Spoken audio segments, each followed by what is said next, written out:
Hare Krishna. Welcome all the devotees for today's discussion on Sri Updeshamrut. Om Namo Bhagavate Vasudevaya. Om Namo Bhagavate Vasudevaya. Om Namo Bhagavate Vasudevaya. Narayanam Namaskrityam Naram Chaiva Narottamam Devim Saraswatim Vyasam Tato Jayamudire Nashtaprayeshu Abhadreshu Nityam Bhagavata Sevaya Bhagavati Uttama Shloke Bhaktir Bhavati Naitiki. So we'll start by offering our obeisances to the Shad Goswamis. Nana Shastra Vichanika Nipunau Sadharma Sanstapakau Lokanam Hitkarinau Tribhuvane Manyau Sharanyakarau Radha Krishna Padarvinda Tribhuvane Radha Krishna Padarvinda Bhajna Nandena Mattalikau Vande Rupa Sanatanau Raghuyugau Shri Jiva Gopalakau. A summary of what we have completed till now.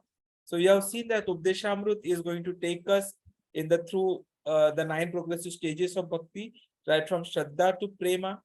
So Shraddha is something which has been understood by us from text 1, 2, and 3, where we understood why we need to control the mind and senses, 6 things unfavorable for Krishna consciousness, 6 things favorable for Krishna consciousness. Text 4 to 6 made us understand about Sadhu Sangha, the 6 loving exchanges, how to deal with different types of devotees, and the don'ts in the dealings. Text 7, which we saw last week, we understood the glories of the holy name. And text 8, which we are doing today, is going to help us to understand about asakti, or meditation on Krishna's name, form, qualities, and pastimes. And then the last 3 shlokas, which are really important shlokas, which are going to be about how to develop bhava and prema. Vachaha vegam manasaha krodha vegam jivha vegam udarapastha vegam etan vegam anya vishayata dhiraha sarvam apima prithivim sashishyat.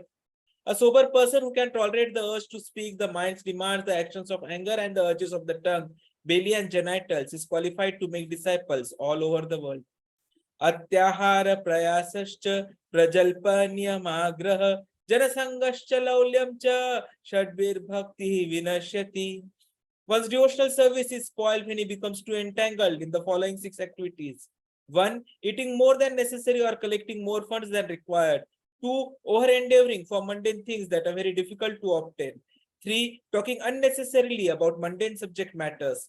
4. Practicing the scriptural rules and regulations only for the sake of following them and not for the sake of spiritual advancement, or rejecting the rules and regulations of the scriptures and working independently or whimsically. 5. Associating with worldly-minded persons who are not interested in Krishna consciousness. And 6. Being greedy for mundane achievements. Utsahat nishchayat dhairyat tat karma pravartanat sangatyagat satah vritte shadvir bhakti prasiddhyati. There are 6 principles favorable to the execution of pure devotional service. 1. Being enthusiastic. 2. Endeavoring with confidence. 3. Being patient. 4. Acting according to and remembering regulative principles such as Shravanam, Kirtanam, Vishnu, Smarnam, hearing, chanting, and remembering Krishna. 5. Abandoning the association of non-devotees. And 6. Following in the footsteps of the previous acharyas. These 6 principles undoubtedly assure the complete success of pure devotional service. Dadati pati gruhnati guhyamakhyati pruchhati bhumte bhojayate chaiva shadvidhim priti lakshanam. Offering gifts in charity, accepting charitable gifts, revealing one's mind in confidence, inquiring confidentially, accepting prasad and offering prasad are the 6 symptoms of love shared by one devotee and another. Krishneti yasya giritam manasa indreta dikshahati cheta pranati bhihi bhajanti misham shushrushya bhajnana vidyanam anyam anya nindashi adi shunyam rudam ipsitam sangalabdhyam. One should mentally honor the devotee who chants the holy name of Lord Krishna. One should offer humble obeisances to the devotee who has undergone spiritual initiation, diksha, and is engaged in worshipping the deity. And one should associate with and faithfully serve that pure devotee who is advanced in undeviated devotional service and whose heart is completely devoid of the propensity to criticize others. दृष्टः स्वभाव जनितैः वपुः च दोषैः नः प्राकृतत्वम् इह भक्त जनस्य पश्येत गंगा अम्भासं न खलु बुद्बुडफेन पंकः ब्रह्म द्रवत्वम् अपगच्छति निरधर्मैः. Being situated in his original Krishna conscious position, a pure devotee does not identify with the body. Such a devotee should not be seen from a materialistic point of view. Indeed, one should overlook a devotee as having a body born in a low family, a body with a bad complexion, a deformed body, or a diseased or infirm body. According to ordinary vision, such imperfections may seem prominent in the body of a pure devotee, but despite such seeming defects, the body of a pure devotee cannot be polluted. It is exactly like the waters of the Ganges, which sometimes during the rainy season are full of bubbles, foam, and mud. The Ganges waters do not become polluted. Those who are advanced in spiritual understanding will bathe in the Ganges without considering the condition of the water. स्यात् कृष्ण नाम चरितादि स्थितापिः अविद्या अपित्त तप्त रत्नस्य न रोचिकानु किंतु अवादरादुनिदि अनानुदीनं खलु save जुष्टा स्वाद अवि क्रमाद भवति तद्गद मूलहंत्रिः. The holy name, character, pastimes and activities of Krishna are all transcendently sweet like sugar candy.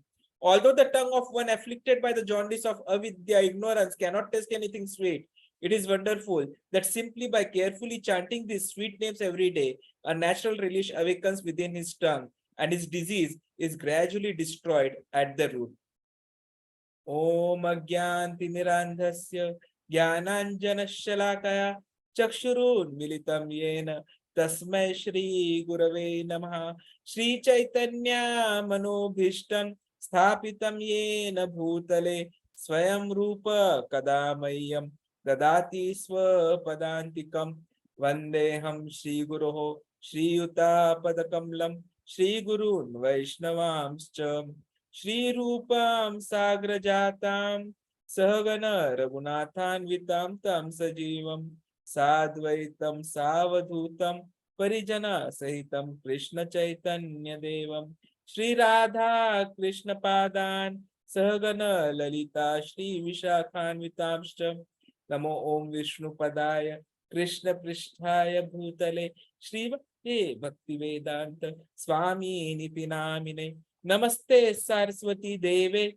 Gauravani Pracharine Nirvishesha Shunyavadi Pashatya Desha Tarine Jai Shri Krishna Chaitanya Prabhu Nityananda Shri Advaita Gadadhara Srivasadi Gaur Bhakta Vrinda Hare Krishna Krishna Krishna Hare Hare Hare Rama Rama Rama Hare Hare Hare Krishna Krishna Krishna Hare Hare Hare Rama Rama Rama Hare Hare Hare Krishna Krishna Krishna Hare Hare Hare Rama Rama Rama Hare Hare.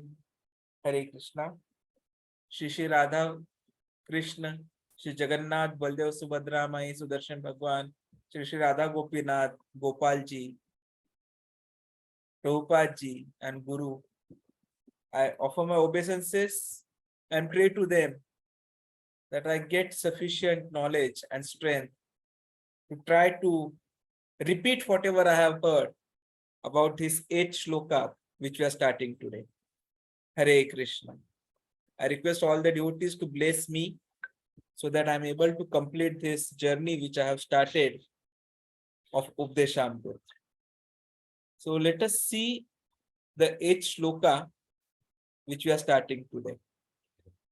Tatnama Rupa Charita Adi Sukirtana Anusrutya Kramena Rasana Manasini Yojya Tishtat Vrajetad Anuragi Jan Anugami Kalam Na Eta Akhilam Iti Updesha Saram. The essence of all advice is that one should utilize one's full time, 24 hours a day, in nicely chanting and remembering the Lord's divine name, transcendental form, qualities, and eternal pastimes, thereby gradually engaging one's tongue and mind. In this way, one should reside in Vraja, Goloka Vrindavan Dham, and serve Krishna under the guidance of devotees. One should follow in the footsteps of the Lord's beloved devotees who are deeply attached to his devotional service.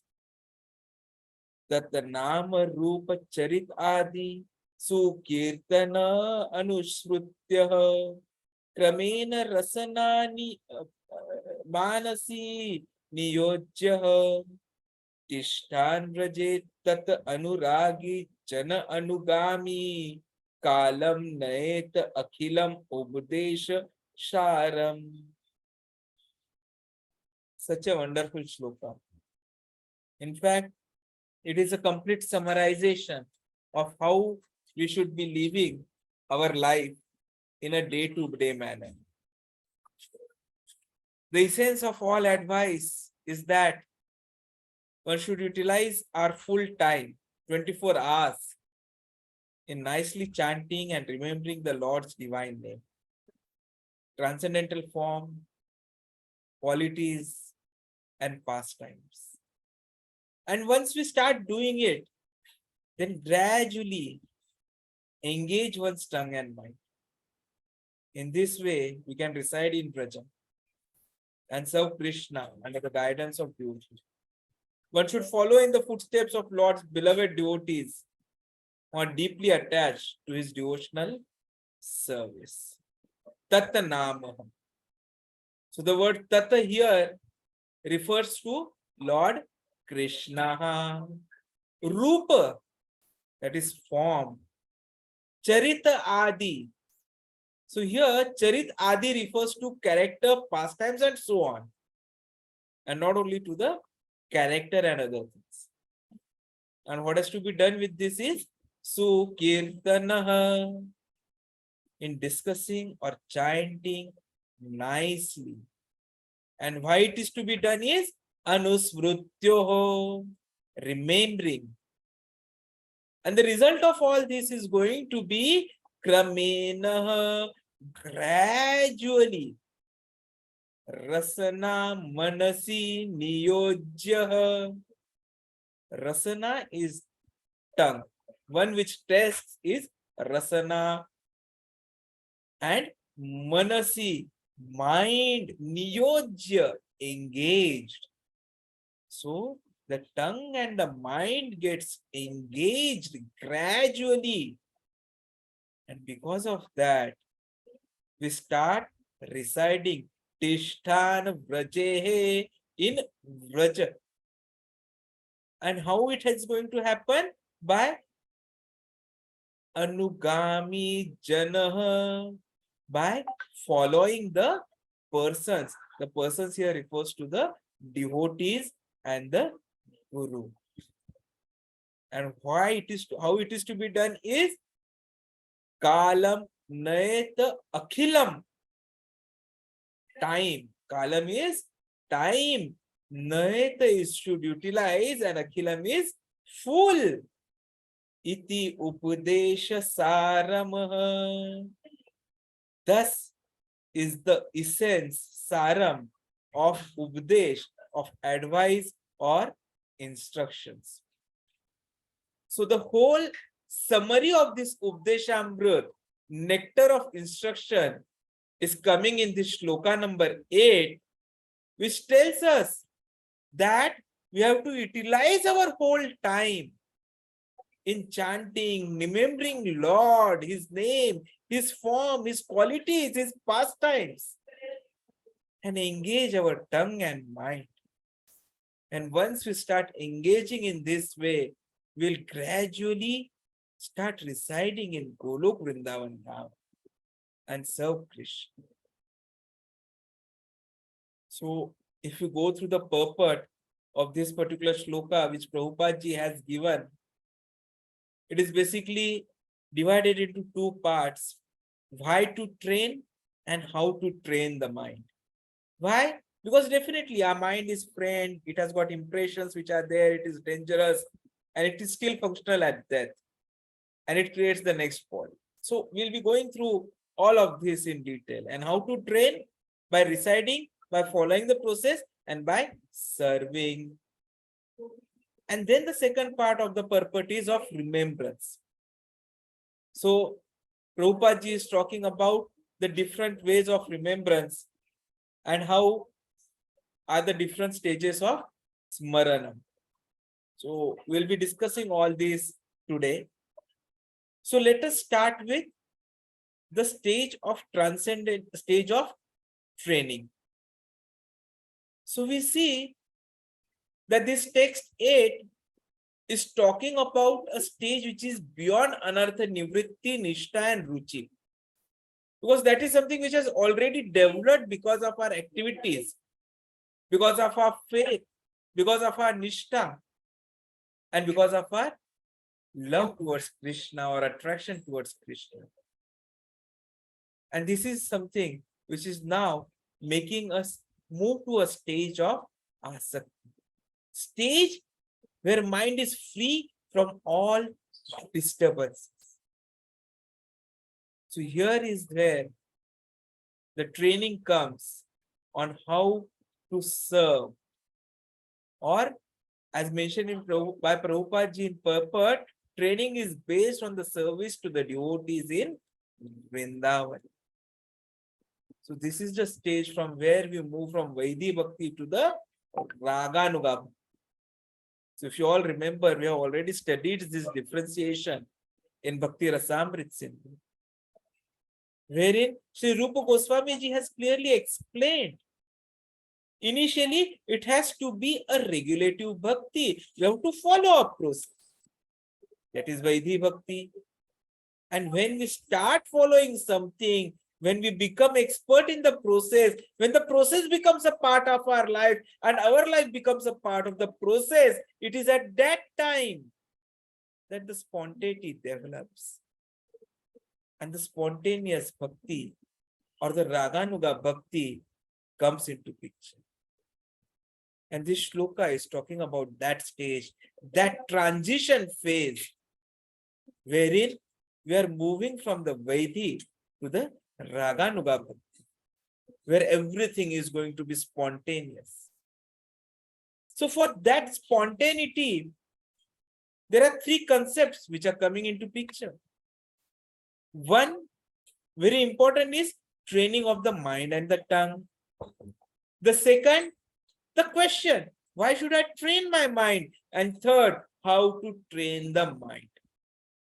Now, if you remember, we have been hearing this repeatedly. Prabhupada ji has been speaking about this repeatedly. Manaha chanchalaha iti. The mind is very, very fickle. And within a second, it can make us go to any part of the universe. We close, we think, and maybe we are right now at the moon, enjoying 1/6 of our bodily weight. Or, oh, we have crossed the sun and we are moving towards the next solar system. Or, if we are materialistic, oh, I am in the land of materialism, the United States of America. Whatever you want, and the mind takes you there like this. And it is this mind which is the cause of all our problems. Because Maya has taken control of this mind. So we are even hyperactive at times. We are not able to concentrate at times. We are not able to have faith. We are not able to have patience. And even before someone can explain us some things, we start questioning. Why, how, why, when, where, how. Without waiting patiently for the person in front to explain. And this is where the problems start. We are not good listeners. Because the mind is not able to stay at one place at a time. It wants to keep on roaming here and there. And that is where this shloka comes into picture and becomes all the more important. That we need to train our mind. So Prabhupada takes all of these 3 points one by one. So how do we train? Training of tongue, chanting Krishna Katha and honoring Krishna Prasad. And training of mind, remembering Lord 24 hours a day. So this is the essence. But Prabhuji, essence and practicality are little different. Please give a step-by-step process. Now, this is something which I was today also discussing with someone, luckily, when I was visiting one school in the morning. The nature of a child when he is in a school is inquisitive. And the child always wants to inquire whatever he sees, whatever he feels. And that inquisitiveness, unless resolved, makes the person hyperactive. That is a result of the mind. But what happens is our inquisitiveness is directed towards a wrong direction. Because we are not requested the Paramatma who is associated with us to direct us on the right path. The right inquisitiveness would be Brahman. Who am I? Who is Lord? Why am I here? What am I doing here? And if I'm suffering here, how do I get out of this suffering forever? Because whatever little solutions we find, those temporary solutions are unfortunately turning out to be causes for further suffering. So please guide me how to get out of this. That has to be our inquisitiveness. And that can develop when we are able to provide the right knowledge. As explained in the Gita series, which we have started, the preliminary Gita series in English on every Thursday and in Hindi on Saturday, we have seen how there are coverings, how we are a soul and we have all these coverings, how we have the subtle body of mind, ego, and how the I for I, me, is the topmost. But unfortunately, that is where that control does not help. So Updeshamrut here is telling us it is important that you control it. And that control has to start with your tongue.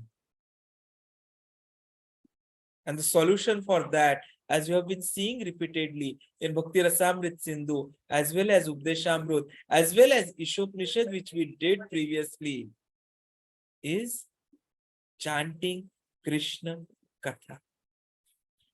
So we have to keep on chanting, we have to keep on reading Krishna Katha as much as we can. So Krishna Katha can be something which Krishna has spoken, which is Bhagavad Gita. Or it could be something about Krishna, that is Srimad Bhagavatam. So we have to relish ourselves. We have to make our tongue speak about Krishna Katha. And in Kali Yuga especially, Sankirtan, which is already mentioned in our scriptures. Harer Nam, Harer Nam eva kevalam, kalau nasteva, nasteva, nasteva gatiranyata. So in Kali Yuga, it is very important that we ask this tongue to be continuously engaged in Hari name. So it's not that we keep on shouting Hare Krishna, Krishna Krishna, Hare Hare, Hare Ram, Ram Ram, Hare Hare, and make others also feel that yes, we are chanting. No. What it means is you have to be completely absorbed and make this tongue vibrate. And that vibrations should be heard by you, not necessarily by others around you. So it could be even something like this.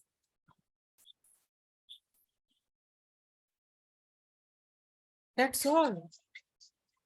So you have to just manage this that way. So if you are able to manage it in this way, you're going to have your tongue continuously engaged in Krishna Katha. And whatever you wish to eat, whatever you desire to eat, it has to be only Krishna Prasad. If you are able to cook at home, eat home food, that is the best. But if unfortunately you are not, and you have to depend, then try to ensure that whatever you eat is something which is coming from a devotee or from a temple who has first offered it to Lord. And even in that case, if it is not possible, then whatever you get, please first offer it to Lord. Lord is Bhakta Vatsal. Or Krishna, he immediately accepts anything. Patram, pushpam, phalam, toyam, yome bhaktya prayachat.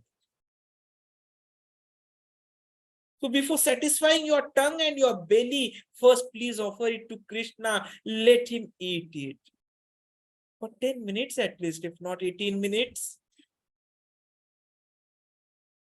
Let him relish the food. And he is very merciful. He will not say, oh, I have got the food, so I will eat it and keep it with me. No, he in fact gives it back full with added taste and mercy. And that is why taking Krishna Prasad is important. And for mind to be controlled, it is important that we keep on remembering Lord 24 hours a day. There is no other solution. And that remembrance about Lord can come when we have been continuously engaging all our senses in service of Krishna. In listening about Krishna, in speaking about Krishna, in doing service to Krishna, in doing service for Krishna's representatives, which is Guru, in serving the devotees. Because it is only the mercy of the devotees which will help us to remember Lord, which will get us. So this mind training is important. Because if your mind becomes the best of your friend, then it can guide you successfully on the road back home, back to God. Because it is something which is always there with you. Today, if a couple of us are feeling, oh, my relative is there, what he may be doing right now, though you are in front of the lecture, then that is because of your mind. The mind has not become the best of the devotee. If the mind is becoming your best friend, then even if you want to think, oh, what if I lose my job tomorrow? The mind will say, shut up. Listen to what is being said right now in Updeshamko. It will hit you. There goes a story wherein Bhakti Siddhanta Saraswati Thakur used to tell to his disciples, especially to Prabhupada ji, that every day you hit your mind with the broomstick, telling it, concentrate on Krishna. Because once you train, then it will not go anywhere else. It will force you to remain on the right path. It's like the railway journey. Once you are on the right track on the railway tracks which are available, then you will not deviate and you will definitely go to the destination. But if unfortunately there are too many tracks and you have taken a wrong track, the train has taken a wrong track, it will go to the wrong destination. But if initially the driver has taken care, it has trained the train to go on the right track, then it will go to the right destination. So similarly, if I am able to train my mind repeatedly, hitting it again and again with the broomstick, not to get deviated towards Maya or the illusory effects of the Maya, and concentrate towards my Kana, then one day it will ensure that even if I want to be affected by Maya, it will not allow me to be affected by Maya. Because mind is most powerful and it is most faithful servant as well. So if it becomes your best friend, just like Krishna became the best friend of Arjuna and guided Arjuna in the battlefield of Kurukshetra by becoming his charioteer, similarly our mind will become our charioteer and ensure that we are successful in our journey back home, back to God. The other reason why we need to train mind is because it is carrying the impression of our previous lifetimes. We have been doing so many births and deaths which we have crossed. We have done so many karmas. So many karma phalas are there. So many memories are there. So many activities have been done. So many tests have been released. So all these previous lifetime impressions are being carried by the mind and they need to be purified. Because if it is not, then it can lead to dangerous contradictory pictures. Just think, if you remember that you have been very deliciously eating stool as a pig, and though you are now in this human life form, and the mind still gives that impression. And now if you want to eat stool, how would you feel? So the impressions which the mind has been carrying of having enjoyed the different life paths in different modalities and being servant to the Maya, that impression has to be removed so that we can remove it from the service of Maya and bring it into service of Mayadhipati, which is Lord Krishna. So that removal of impressions also requires the mind to be trained.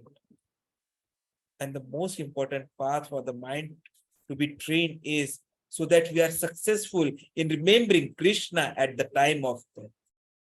You all know how important it is to remember Krishna at death.